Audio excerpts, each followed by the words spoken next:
Hello friends, welcome to my channel. Friends, आज हम पढ़ेंगे कक्षा 10वीं की किताब में दी गई कविता फसल, जिसे लिखा है नागार्जुन ने। एक के नहीं, दो के नहीं, ढेर सारी नदियों के पानी का जादू। कवि कहना चाहता है कि खेतों में खड़ी फसल एक के नहीं, दो के नहीं, बल्कि अनेक नदियों के पानी का फल है। एक के नहीं, दो के नहीं, लाख लाख कोटि कोटि हाथों के स्पर्श की गरिमा। इन पंक्तियों के माध्यम से कवि यह स्पष्ट करना चाहता है कि फसल को उपजाने में करोड़ों करोड़ हाथों की गरिमा की भूमिका होती है। अर्थात फसल को उपजाने के लिए अनेकों किसान और मजदूरों को दिन रात जी तोड़ मेहनत करनी पड़ती है। एक की नहीं, दो की नहीं, हजार हजार खेतों की मिट्टी का गुणधर्म।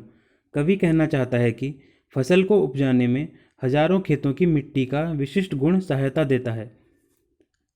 फसल क्या है? और तो कुछ नहीं है। फिर कवि प्रश्न पूछता है कि फसल क्या है? और तो कुछ नहीं है। वह नदियों के पानी का जादू है, वह हाथों के स्पर्श की महिमा है, भूरी काली संदली मिट्टी का गुणधर्म है, रूपांतर है सूरज की किरणों का, सिमटा हुआ संकोच है हवा की थिरकन का। फिर स्वयं ही कवि उत्तर देता है कि फसल कुछ और नहीं, नदियों के पानी का जादू है, किसानों और मजदूरों के हाथों के परिश्रम की महिमा है, उनके परिश्रम का फल है। भूरी काली सोने जैसी मिट्टी की विशेषताएं इसमें मिली हुई हैं। अनाज की सुनहरी थिरकती बालियां वास्तव में सूरज की किरणों का बदला हुआ रूप है तथा हवा का संकुचापन है।